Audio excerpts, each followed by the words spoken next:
আসসালামু আলাইকুম। সবাই কেমন আছেন? আশা করি সবাই ভালো আছেন। আজ আপনাদের জন্য নিয়ে এসেছি গল্পের চতুর্থ পর্ব। আশা করি গল্পটি আপনাদের ভালো লাগবে। তাহলে চলুন শুরু করা যাক। আমি বললাম, সরি, আসলে আমি বুঝতে পারিনি তুমি পড়ে যাচ্ছিলে, তাই আমার কথা শেষ হতে দিল না। তার আগেই হঠাৎ ঈশা আবার আমার উপর ঝুঁকে চোখে চোখ রেখে আমার গলা টিপে ধরে। আমি তো অবাক মেয়েটির কাণ্ড দেখে। মেয়েটি করছেটা কি? আমি ভাবতে পারিনি এমন কিছু হবে। ঈশা বলে, তাই ধরতে বাধ্য হয়েছেন কি? তাই তো, এটা সবাই বলে। ধরার নাম করে মজা লুটে নেবে, তারপর বলবে আমি তোমাকে সাহায্য করছিলাম মাত্র। ওর কথায় আমার রাগ হলো। একে তো পড়ে যাচ্ছিল, ধরে বাঁচালাম, এখন তার উল্টো প্রতিদান দিচ্ছে। আমি ওর হাত শক্ত করে ধরে বললাম, এই তুমি বারবার আমার উপর পড়ো কেন? আমি কি ইচ্ছে করে তোমাকে জড়িয়ে ধরেছি? তুমিই তো আমার উপর পড়লে। তুমি পড়ে যাওয়াই উচিত ছিল। বারবার তোমাকে বাঁচাতে গিয়ে আমি ফেসে যাই। ঈশা বলে, তা না হয় বুঝলাম, আমাকে বাঁচানোর খাতিরে আপনি আমাকে জড়িয়ে ধরেছেন, কিন্তু ওই যে ওসব কী ছিল, সেটাও কি বাঁচানোর খাতিরে? আমি বললাম, কিসবের কথা বলছো? আমি আবার কি করলাম? ঈশা বলে, কি করেননি আবার আমাকে? আমি বললাম, তোমাকে বলো কি করেছি? ঈশা আমার দিকে রাগিত চোখে তাকিয়ে সরে গেল। আমি ওর কাণ্ড দেখে মুচকে এসে বললাম, সরি সরি, আসলে সত্যি আমি বুঝতে পারিনি এমন কিছু হবে। আর তুমিও এমনভাবে আমার বুকে এসে পড়েছো, জড়িয়ে না ধরে থাকতে পারলাম না। যা হয়েছে আমার মনের অজান্তেই হয়ে গেছে, তার জন্য সরি। ঈশা বলে, থাক আর অজুহাত দিতে হবে না। নিহাত আমার একা থাকতে ভয় করে, তাই আপনার সবকিছু সহ করতে হচ্ছে। আর আপনার আচরণে একটা কথা বুঝতে পারলাম, আসলে সব ছেলেরাই একই রকম, মেয়ে মানুষ দেখলে নিজেকে ঠিক রাখতে পারে না। আমি কিছু বলতে গিয়েও বলতে পারলাম না, কি বলবো আমি, তাই চুপ করে গেলাম। ঈশা বলে, একটা কথা বলার ছিল। আমি বললাম, বলো, শুনছি। ঈশা বলে, কাল আমাকে হয়তো মা বাবা নিতে আসবে, বলছিলাম কি আপনি কি আমার সাথে যাবেন? আমি ওর দিকে কিছুক্ষণ তাকিয়ে থেকে বললাম, তুমি নিয়ে যাবে আমাকে তোমার সাথে? ঈশা বলে, এটা কেমন কথা? আপনি তো আমার প্রশ্ন আমাকেই করলেন। আমি বললাম, তোমার যদি তাই মনে হয় তাহলে তাই, এখন বলো, নিয়ে যাবে আমাকে? ঈশা বলে, আপনি যদি যেতে চান তাহলে আমার সাথে যেতে পারেন। আমি মুচকে এসে বললাম, ঘুরে ফিরে আমার প্রশ্ন আবার আমাকেই করছো। আচ্ছা বেশ, তোমার মুখ ছোট হয় এমন কোনো কাজ আমি করব না। আমি যাব তোমার সাথে, এবার খুশি তো? ঈশা একগাল হেসে বলে, সত্যি আপনি যাবেন? আমি বললাম, যাব তো। ঈশা বলে, তবে একটা কথা। আমি বললাম, বলো। ঈশা বলে, ইয়ে মানে বলছিলাম কি, সেখানে গিয়ে কিন্তু আপনাকে আমার স্বামীর মতো অভিনয় করতে হবে। না মানে বুঝতেই তো পারছেন। আমি ওর দিকে কিছুক্ষণ তাকিয়ে মুচকে এসে বললাম, ঠিক আছে, কোনো সমস্যা নেই। তারপর আমাদের মাঝে তেমন কোনো কথা হলো না। একসময় নানান কথা ভাবতে ভাবতে দুজনেই ঘুমিয়ে পড়লাম। সকালে ঘুম ভাঙলো মায়ের ডাকে। আজ ওকে নিতে আসবো ওর ফ্যামিলি, তাই বাড়িতে অনেক বড় আয়োজন করেছে। সব মেহমানকে আপ্যায়ন করিয়ে বিদায় জানালাম। বিকেলের দিকে ঈশাকে ওর মা বাবা নিয়ে গেল। যাওয়ার আগে ঈশা আমাকে বলে, আপনি আসবেন তো রাতে? আমি বললাম, হ্যাঁ, আমি রাতে ঠিক সময় পৌঁছে যাব। তারপর ঈশা চলে গেল তার মা বাবার সাথে। রাতে আমি ওদের বাসায় গেলাম। নতুন জামাই গেলে নাকি বাজার করে নিয়ে যেতে হয়, আমিও তাই করলাম। অনেকগুলো বাজার করে ওদের বাসায় গেলাম। সবাই আমাকে দেখে খুশি হলো, তার চেয়ে বেশি খুশি হলো ঈশা। তার মুখে একটা হাসি রেখা ফুটে উঠল। সে মনে মনে বলে, যাক, কথা রেখেছে, অন্তত কারোর সামনে আমার মুখ ছোট হতে দেয়নি। আর কেউ সন্দেহ করবে না আমাদের মাঝে কি চলছে। লোকটাকে যতটা খারাপ ভেবেছি ততটা খারাপ না। এদিকে আমার ভাগ্য খারাপ। আসার সময় বন্ধুদেরকে বলেছিলাম আমার সাথে আসার জন্য, কিন্তু কেউ আসেনি। কারণ সবার নাকি কাজ আছে, তাই আমাকে একাই আসতে হলো। কিন্তু এখানে একা এসে দেখছি বিপদে পড়েছি। এমন কেউ নেই আমার সমবয়সী যে তার সাথে বসে গল্প করব। সে কখন থেকে একা রুমে বসে আছে। এদিকে ঈশারও কোনো খবর নেই। প্রায় ঘন্টা দুয়েক পর ঈশা এলো। শাড়ির আঁচলে হাত মুছতে মুছতে এসে আমাকে বলে, চলুন, রাত অনেক হয়েছে, খেয়ে নেবেন। ঈশাকে দেখে আমার চোখ আটকে গেল। ঘামার তো মুখ, মুখ থেকে ঘাম চুয়ে চুয়ে পড়ছে। তাতে আলাদা একটা সৌন্দর্য ফুটে উঠেছে ওর মুখে। কয়েক সেকেন্ড তাকিয়ে রইলাম অপলকভাবে। ওকে দেখে একদম গৃহিণী গৃহিণী মনে হচ্ছে। আমাকে অমন করে তাকিয়ে থাকতে দেখে ঈশা বলে, কি হলো, অমন করে কি দেখছেন? চলুন, সবাই বসে আছে। আমি উঠে দাঁড়াতে দাঁড়াতে বললাম, তোমাকে দেখছি, তোমাকে একদম গৃহিণী গৃহিণী মনে হচ্ছে। ঈশা বলে, গৃহিণী লাগাটাই স্বাভাবিক। বিয়ে হয়ে যাওয়ার পর মেয়েরা তো এমনি গৃহিণী হয়ে যায়। আমরা দুজন কথা বলতে বলতে নিচে চলে এলাম। নিচে এসে তো আমি আরো অবাক। বাড়িতে কোনো মেহমান নেই, শুধু আমরা চারজন মানুষ। আমি, ঈশা আর ঈশার মা বাবা। এই চারজন মানুষের জন্য এত খাবার, কি কি নেই টেবিলে? আমাকে অবাক হয়ে তাকিয়ে থাকতে দেখে ঈশার মা বলে, কি হলো বাবা, দাঁড়িয়ে আছো কেন, বসো। আমি বসতে বসতে বললাম, না মানে, বাড়িতে কি আরো মেহমান আছে? মা বলে, না, সবাই তো সেই সন্ধ্যাবেলায় চলে গেছে। আমি বললাম, তাহলে মা এত খাবার কেন? মা মুচকি হেসে বলে, সব তোমার জন্য বাবা। আমি বললাম, এত খাবার আমি খেতে পারবো না। ঈশা বলে, বেশি কথা না বলে খাওয়া শুরু করুন। আমি আর কোনো কথা বললাম না। ঈশা আমার পাশের চেয়ারে বসলো। সে আমাকে খাবার বেড়ে দিচ্ছে। মা বলে, জানো বাবা, এসব খাবার কে রান্না করেছে? আমি বললাম, নিশ্চয় আপনি রান্না করেছেন মা। মা বলেন, না, আজ নিজের হাতে সবকিছু ঈশা রান্না করেছে। এটা শুনে আমি আরো অবাক, এত কিছু কখন কিভাবে রান্না করলো, তাও আবার একা হাতে। আমি আর কিছু না বলে সবার সাথে খাওয়া শুরু করলাম। খেয়ে বুঝলাম ভালোই রান্না করে। একসময় খাওয়া দাওয়া শেষ করে রুমে চলে এলাম। কাজের মেয়েকে সবকিছু বুঝিয়ে ঈশাও রুমে চলে এলো। রাত বেশি হয়ে যাওয়ার কারণে শ্বশুর শাশুড়ির সাথে ভালোভাবে কথা হয়নি। ঈশা রুমে এসে সোজা ওয়াশরুমে চলে গেল। কিছুক্ষণ পর ফ্রেশ হয়ে কাপড় চেঞ্জ করে বেরিয়ে এলো। আমি তখন বারান্দায় দাঁড়িয়ে রাতের দৃশ্য দেখছি। বাহিরের পরিবেশটা খুবই মনোরম। ওর বারান্দা থেকে অনেক দূর পর্যন্ত দেখা যায়। ঈশা ধীর পায়ে এসে আমার পাশে দাঁড়ালো। ঈশা বলে, কফি খাবেন? আমি বললাম, মন্দ হয় না। ঈশা বলে, আপনি এখানে বসুন, আমি কফি নিয়ে আসছি। এই বলে সে আবার চলে গেল। কিছুক্ষণ পর কফি নিয়ে এলো। আমাকে এক কাপ এগিয়ে দিতেই আমি ধন্যবাদ বললাম। ঈশা বলে, আপনার কোনো সমস্যা হচ্ছে না তো এখানে? আমি বললাম, তা হচ্ছে একটু, তাতে কোনো সমস্যা নেই। তুমি কিন্তু খুব ভালো রান্না করতে পারো। আমার জন্য এত কিছু রান্না করার জন্য ধন্যবাদ। ঈশা বলে, এখানে ধন্যবাদের কি আছে? আপনাকে রান্না করে খাওয়াতে পেরে আমার ভালো লাগছে। সত্যি বলতে এই প্রথম আমি কারোর জন্য রান্না করেছি। এভাবে টুকিটাকি কথা বলে দুজন ঘুমোতে চলে এলাম। মাঝখানে বালিশ দিয়ে দুজন দুই পাশে শুয়ে পড়লাম। ঈশা বলে, আমার কথা রাখার জন্য ধন্যবাদ। আমি বললাম, এখানে ধন্যবাদ দেওয়ার কি আছে? তুমি না বললেও আমি আসতাম, কারণ এটা নিয়মে পড়ে। ঈশা বলে, তাই বুঝি? আপনি আবার নিয়ম কখন থেকে পালন করা শুরু করলেন? আমি বললাম, না করে উপায় আছে? মা বাবা টের পেয়ে যাবে না? হঠাৎ ঈশা বলে, সত্যি আপনি অনেক ভালো। এই 3 দিন আপনার সাথে থেকে এটা বুঝতে পারলাম, যতটা আপনাকে খারাপ ভেবেছি ততটা খারাপ না। আমি ভুরু কুঁচকে বললাম, হঠাৎ এই কথা? আমি কি এখনো পর্যন্ত খারাপ কিছু করেছি যার জন্য তোমার মনে হয়েছে আমি খারাপ? ঈশা বলে, না মানে ছেলেদেরকে আমি যতটা খারাপ মনে করতাম সেই ধারণা থেকে আপনাকে খারাপ মনে করতাম, কিন্তু আপনার সাথে থেকে বুঝতে পারলাম আসলে সব ছেলে খারাপ হয় না, ভালোও আছে। আমি বললাম, আচ্ছা ছেলেদের প্রতি তোমার এত ঘৃণা কেন, আমি কি জানতে পারি? ঈশা বলে, না আমি বলতে পারবো না। এই বলে কিছুক্ষণ নীরবতা কাটলো আমাদের মাঝে। নীরবতা ভেঙে ঈশা বলল, একটা কথা ছিল। এবার আমি ওর দিকে চোখ ছোট ছোট করে তাকিয়ে বললাম, আবার কি কথা? ঈশা বলে, না মানে বলছিলাম কি, আপনি যদি কিছু মনে না করেন মানে। এই বলে ঈশা চুপ হয়ে গেল। আমি বললাম, বলো কি বলতে চাও? ঈশা বলে, দেখুন অ্যাকচুয়ালি ডোন্ট মাইন্ড। আমাদের যখন একই ঘরে থাকতে হবে, একই ছাদের নিচে বসবাস করতে হবে, তাহলে কি আমাদের মধ্যে বন্ধুত্বটা জরুরি না? অন্তত আমরা বন্ধু হয়ে থাকতে পারি। আমি সেরকম কিছু মেন করে কথাটা বলিনি। জাস্ট একই ঘরে থাকা হয়, উঠতে বসতে এমনকি রাতে একই বিছানায় থাকা হয়। তাহলে কি আমাদের মাঝে বন্ধুত্ব হতে পারে না? আমি একটু রসিকতা করে বললাম, বন্ধুত্ব হওয়া যায়, কিন্তু যদি দেখো সেই বন্ধুত্ব গড়িয়ে ভালোবাসার দিকে চলে গেছে, তখন তখন কি করবে শুনি? তখন তো সব দোষ আমার উপর দিয়ে দেবে। যা হয়েছে আপনার জন্য হয়েছে, মানে তুমি কিছুই করনি, তখন তখন কি হবে শুনি? ঈশা বলে, তেমন কিছুই হবে না। আপনি আমার কাছে আসার চেষ্টা করলেও আমি আপনাকে আসতে দেব না। আমি বললাম, তাই বুঝি? তুমি ভাবলে কি করে যে আমি তোমার কাছে যাব? যদি কখনো এমন পরিস্থিতি হয় তখন তুমি নিজেই আমার কাছে আসবে, এটা আমি হলফ করে বলতে পারি। ঈশা বলে, কনফিডেন্স ভালো, তবে ওভার কনফিডেন্স ভালো না। আর আপনি ভাবলেন কি করে যে আমি আপনার কাছে আসব? আমি বললাম, এমনটা তো হতেই পারে। অ্যাক্সিডেন্টলি যেমন পরশু রাতে তুমি আমার বুকে এসে ঘুমিয়েছো, কাল রাতেও তো কথা বলতে বলতে আমার উপর এসে পড়েছো। বাধ্য হয়ে তোমাকে জড়িয়ে ধরতে হলো, তেমনি আবার অজান্তে আমার কাছে আসতে কতক্ষণ। ঈশা বলে, আপনি তো দেখছি মশা কথায় কথায় খোঁটা দেন। হয়তো বাই মিস্টেকলি হয়ে গেছে, সবসময় এমন হবে তার তো কোনো মানে হয় না। এমনও তো হতে পারে, দেখা যাবে আজ রাতে আপনি আমাকে নিজের বুকে টেনে নিয়েছেন। আমি বললাম, ওরে বাবা, আমার এত শখ নেই কারোর হাতে থাপ্পড় খাওয়া। এই কথা শুনে ঈশা জিভ কেটে কান ধরে বলে, সরি। ওর কাণ্ড দেখে আমি মুচকি এসে বললাম, আরে ধুর, সরি বলতে হবে না, ওটা তো বোঝার ভুল ছিল, তাই এমনটা হয়েছে। আর আমরা এখন বন্ধু। বন্ধুদের মাঝে নো সরি নো থ্যাঙ্কস, মনে থাকবে? ঈশা একগাল হেসে আমার দিকে হাত বাড়িয়ে দেয় হ্যান্ডশিপ করার জন্য।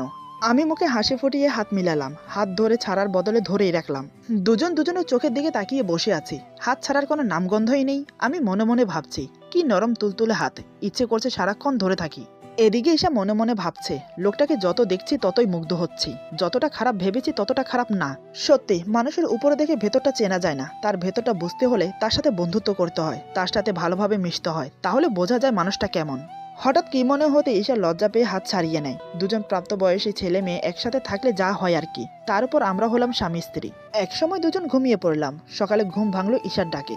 আমি ঘুম ঘুম চোখে উঠে দেখি ঈশা হালকা গোলাপি একটা শাড়ি পরে হাতে চা নিয়ে আমার সামনে দাঁড়িয়ে আছে। মাথার চুল পরিপাটি করে আঁচড়ানো, হাত ভর্তি গোলাপি কাচের চুড়ি, চোখে মোটা করে কাজল দেওয়া, সব মিলিয়ে ওকে গোলাপি পরীর মতো লাগছে। আমার চোখ দুটো ওর দিক থেকে সরতেই চাইছে না। ঈশা ব্যাপারটা বুঝতে পেরে বলে, কি মশাই, যেভাবে তাকিয়ে আছেন মনে হচ্ছে আমাকে এর আগে কখনো দেখেননি। আমি স্বাভাবিক হয়ে বসে বললাম, সকাল সকাল ঘুম থেকে উঠে গোলাপি পরী দেখব সেটা তো ভাবতে পারিনি, মনে হয় স্বপ্ন দেখছি। এই আমি কি স্বপ্ন দেখছি সত্যি সত্যি? ঈশা আমার কথা শুনে আমার হাতের আঙ্গুল চায়ের ভেতর ডুবিয়ে বলে, স্বপ্নে না, বাস্তবে আছেন। চায়ের ভেতরে আঙ্গুল ডুবাতেই জ্বলে উঠল। আমি তৎক্ষণাৎ আঙ্গুল সরিয়ে বললাম, উফ, এমন কেউ করে? তুমি তো দেখছি একদিন আমাকে জ্বালিয়ে দেবে। ঈশা বলে, তো কি করব? আপনি তো বসে বসে জেগে জেগে স্বপ্ন দেখছেন। আমি বললাম, তোমাকে কে বলেছে গোলাপি পরী সেজে আমার সামনে আসতে? ঈশা বলে, আমি কোনো পরী নই, জলজ্যান্ত একজন মানুষ। আমি কেন শুধু শুধু পরী হতে যাব? পরী হলে কি আর আপনাকে বিয়ে করতাম? আমি বললাম, তো কাকে বিয়ে করতে শুনি? নিশ্চয় কোনো রাজকুমারকে ফাঁসাতে। ঈশা বলে, ফাঁসাতে যাব কেন? আমি পরি হলে রাজকুমার এমনি আমার পিছু পিছু ঘুরতো। আমি বললাম, রাজকুমারের আর খেয়ে কাজ নেই, তোমার পিছু ঘুরবে। ঈশা বলে, আপনি না একটু বেশি কথা বলেন। আমি বললাম, যা বাবা, কথা না বললেও দোষ, কথা বললে বলে আমি নাকি বেশি কথা বলি, এজন্যই বলে মেয়েদের সাথে ঝগড়ায় পাল্লা দিয়ে পারা যায় না। ঈশা বলে, দেখুন এবার কিন্তু বেশি হয়ে যাচ্ছে, চাটা কিন্তু ঠান্ডা হয়ে যাচ্ছে। আমি বললাম, এখানে রাখো, আমি ফ্রেশ হয়ে আসছি। এই বলে আমি বিছানা থেকে নেমে ঈশার কানের কাছে ফিসফিস করে বললাম, সত্যি তোমাকে আজ অপূর্ব লাগছে, একদম একটা পেতনির মতো। এই বলে ওয়াশরুমে চলে গেলাম ফ্রেশ হতে। আমার কথা শুনে ঈশা রেগে মেগে আগুন। ঈশা মনে মনে বলে, ফাজিল লোক একটা। প্রথমে বলে আমাকে নাকি পরীর মতো লাগছে, এখন বলে আমি কিনা পেতনি, যত্ত সব। এই বলে চলে গেল। কিছুক্ষণ পর আমি ফ্রেশ হয়ে বেরিয়ে চাটা খেয়ে নিচে চলে গেলাম। গিয়ে দেখি সবাই বসে আছে। আমি বুঝলাম আমার জন্যই অপেক্ষা করছে। আমি যেতে সবাই মিলে একসাথে নাস্তা করতে বসে গেল। নাস্তা করে আমি আর এসে একটু ঘুরতে বের হলাম আশেপাশে। ওদের এলাকাটা ঘুরিয়ে ঘুরিয়ে আমাকে দেখালো। দুপুরের দিকে ফিরে এসে ফ্রেশ হয়ে সবাই খাওয়া দাওয়া করে যার যার রুমে চলে গেল। আমি আর ঈশা গল্প করে বিকেলটা কাটিয়ে দিলাম। রাতে খাওয়া দাওয়ার পর ঈশা বলে, ছাদে যাবেন? আমি বললাম, এত রাতে ছাদে? ঠিক আছে চলো।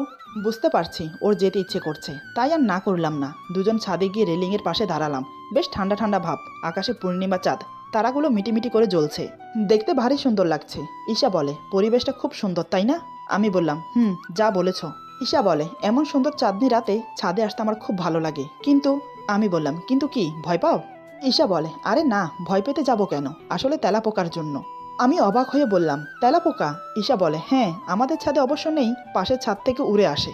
আমি বললাম, তেলাপোকা আসলে তাতে কি? ঈশা বলে, ওরে বাবা, আমি তেলাপোকাকে ভীষণ ভয় পাই। আমি বললাম, এখন যদি একটা উড়ে এসে তোমার গায়ে পড়ে তখন কি করবে? ঈশা বলে, আমি তো মরেই যাব। আমি বললাম, এত ভয়? ঈশা বলে, এই একটা জিনিসই আমি এত বেশি ভয় পাই। আমি বললাম, তার জন্য তুমি আসার সময় ছাদের লাইট জ্বালিয়ে এসেছো কি, তাই তো? ঈশা বলে, নয়তো কি, অন্ধকারে গায়ে এসে পড়লে দেখবো কিভাবে? হে আল্লাহ, আজ যেন কোনো তেলাপোকা না আসে, মান সম্মান রেখো। মনে মনে কথাটা বলে, কিন্তু আল্লাহ হয়তো শোনেনি ওর কথা। আমি অন্যমনস্ক হয়ে অন্যদিকে তাকিয়ে আছি। ঈশা আমার পাশে দাঁড়িয়ে। হঠাৎ কোত্থেকে যেন উড়ে এসে বড় একটা তেলাপোকা ওর গায়ে পড়লো। ঈশা খেয়াল করেনি, কিন্তু আমার চোখে পড়লো। আমি ভাবছি বলবো কি বলবো না, আবার মনে মনে ভাবছি বলে দেখি না কেমন রিয়াক্ট করে, একটু মজা নেওয়া যাক। এই ভেবে আমি বললাম, ঈশা তোমার গায়ে তেলাপোকা। ঈশা আমার কথা বিশ্বাস করলো না। সে আমাকে বলে, মজা করছেন, দেখুন আমাকে ভয় দেখাবেন না। কথাটা বলতে বলতে ঘাড়ের দিকে তাকালো। তাকাতেই দেখে অনেক বড় একটা তেলাপোকা ঘাড়ে বসে আছে। এটা দেখেই তো তিরিং তিরিং লাফাতে শুরু করলো। লাফাতে লাফাতে হঠাৎ আমার গায়ে এসে পড়লো। আমিও টাল সামালতে না পেরে ওকে নিয়ে পড়ে যাই। আমি নিচেই, ঈশা আমার বুকের উপর শক্ত করে আমাকে জড়িয়ে ধরে আমার বুকে মুখ গুজে দিয়েছে। ঈশা বলে, আমাকে বাঁচান প্লিজ, তেলাপোকাটাকে সরান, আমার ভীষণ ভয় করছে। আমি বললাম, কিচ্ছু হবে না, আমি আছি তো, আর এই দেখো তুমি আমার বুকে আছো। ঈশা বলে, আমি কিছু শুনতে চাই না, আমাকে ধরে রাখুন। ওর কথা শুনে আমি ওকে শক্ত করে জড়িয়ে ধরলাম। ঈশা ভয়ে জোরে জোরে নিঃশ্বাস ফেলছে আমার বুকে। ধীরে ধীরে ওর বাঁধন আরো শক্ত হতে লাগলো। এদিকে আমি আমার নিয়ন্ত্রণ হারিয়ে ফেলছি। এমনত অবস্থায় নিজেকে ধরে রাখা অনেক কঠিন। আমি ওর পারছি না। অজান্তেই আমার দুটো হাত ওর শাড়ি ভেদ করে পিঠে বিচরণ করতে লাগলো। দু হাত দিয়ে ওর কোমর ধরে আরেকটু উপরে নিয়ে এসে ওর ঠোঁটে ঠোঁট ডুবিয়ে দিলাম। এক হাতে পিঠ শক্ত করে নিজের সাথে চেপে ধরি, অন্য হাতে চুলের মুঠি ধরে ঠোঁটে গভীরভাবে কিস করতে লাগলাম।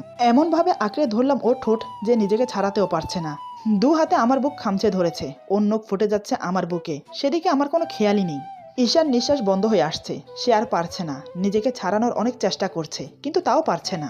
এবার সে চিৎকার করে কান্না করে দেয়। ওর কান্নার শব্দে আমার ধ্যান ভঙ্গ হলো। আমি তৎক্ষণাৎ ওকে ছেড়ে দিলাম। ঈশা লাফিয়ে উঠে জোরে জোরে নিঃশ্বাস নিচ্ছে। আমি উঠে দাঁড়াতেই হঠাৎ সে আমাকে সজোরে একটা থাপ্পড় মারে। ঈশা কান্না করতে করতে বলে, আপনি একটা জানোয়ার, খুবই একটা খারাপ লোক। আপনার প্রতি আমার যে ধারণাটা জন্মেছে সেটা আপনি মিথ্যে প্রমাণিত করে দিলেন।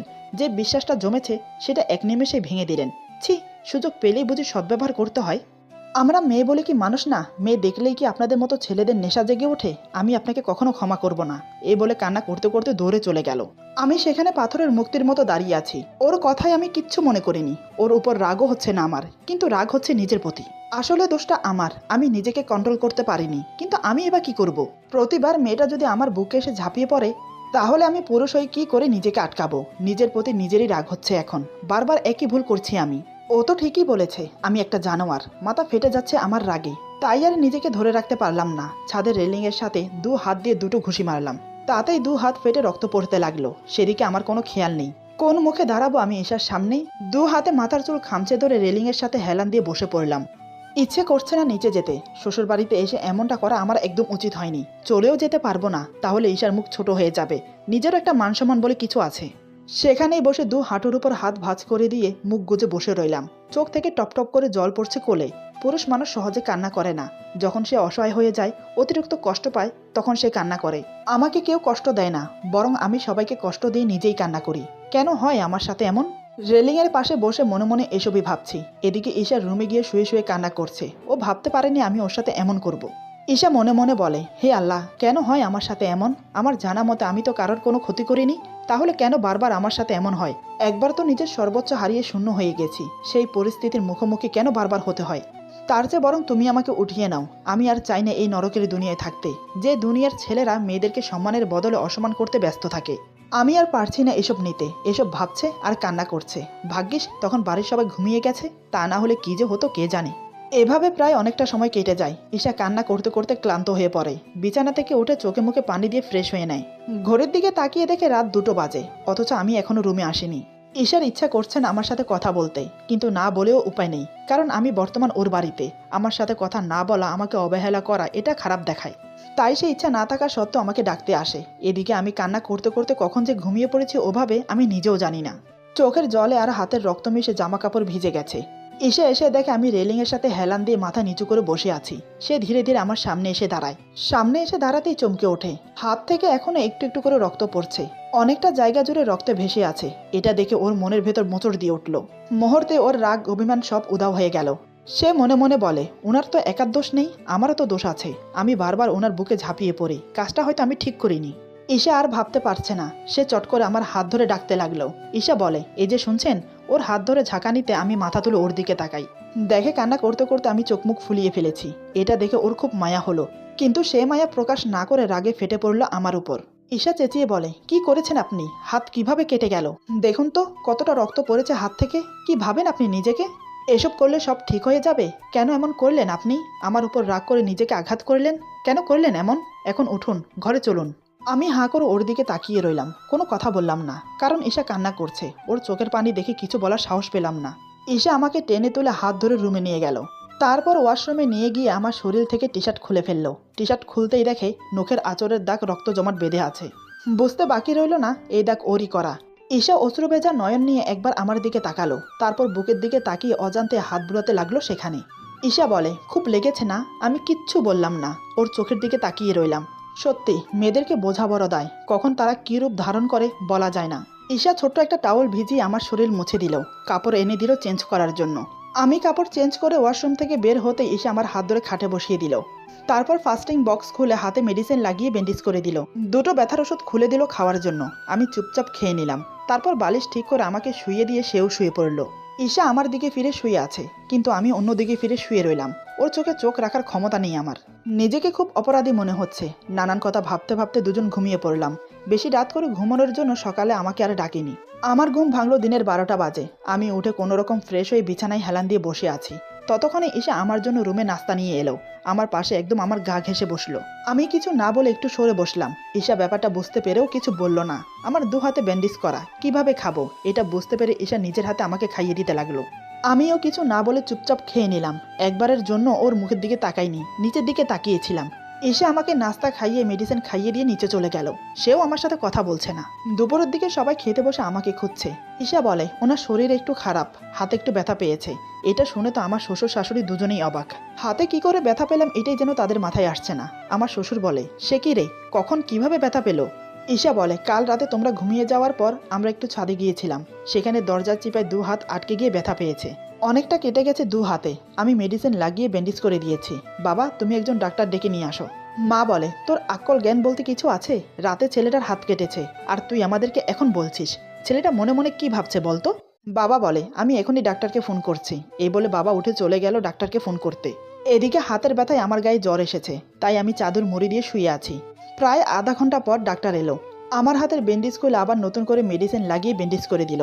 কিছু ওষুধ লিখে দিয়ে চলে গেল। যাওয়ার সময় বলে গেল, ভয়ের কিছু নেই, হাতের ব্যথার কারণে জ্বর এসেছে, নিয়মিত ওষুধ খেলে ঠিক হয়ে যাবে।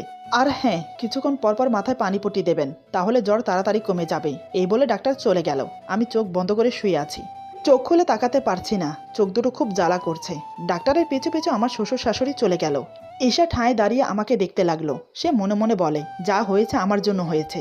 কেন যে আমি রাগের মাথায় থাপ্পড় মারতে গেলাম, কেন যে এতগুলো বাজে কথা শোনালাম, এইসব ভেবে পানি নিয়ে এসে আমার মাথায় পানি পট্টি দিতে লাগলো। প্রায় 2 দিনের সেবায় আমি সুস্থ হয়ে উঠলাম।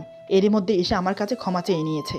আমি বললাম, এগুলো সবসময় হতেই থাকবে, বারবার ক্ষমা চেয়ে নিজেকে ছোট করো না। এভাবে 5 দিন কাটিয়ে শ্বশুরবাড়ি থেকে ঈশাকে নিয়ে চলে এলাম নিজের বাড়িতে। তারপর থেকে আমাদের জীবন ভালোই চলতে লাগলো। ঈশা আর আমি বন্ধু হবার পর থেকে একে অপরের সাথে অনেকটা ফ্রি হয়ে গেলাম। মাঝে মাঝে রাতে বাই মিস্টেকলি একে অপরের কাছে চলে আসতাম। একই বিছানায় থাকি যখন, এটা হতেই পারে, স্বাভাবিক ব্যাপার। ঈশাকে বিয়ে করার পর থেকে আমার অতীত ধীরে ধীরে ভুলতে বসেছি। ঈশার ক্ষেত্রেও তাই। দুজনের মাঝে ভালো ভাব জমেছে, একে অপরের সাথে সবকিছু শেয়ার করি। এভাবে প্রায় 6-7 মাস কেটে গেল অনায়াসে। একদিন বিকেল আমি অফিসে বসে পত্রিকা পড়ছি। হাতে কোনো কাজ ছিল না, তাই হঠাৎ আমার একটা আর্টিকেলের চোখ আটকে গেল। আর্টিকেলটা আমি একবার করে 4 বার পড়লাম। আর্টিকেলটা পড়তে পড়তে আমার মাথা গরম হয়ে উঠল। ইচ্ছে করছে নিজের চুল নিজে টেনে ছিঁড়ে ফেলি। মুহূর্তের আগে আমার চোখ লাল হয়ে গেল।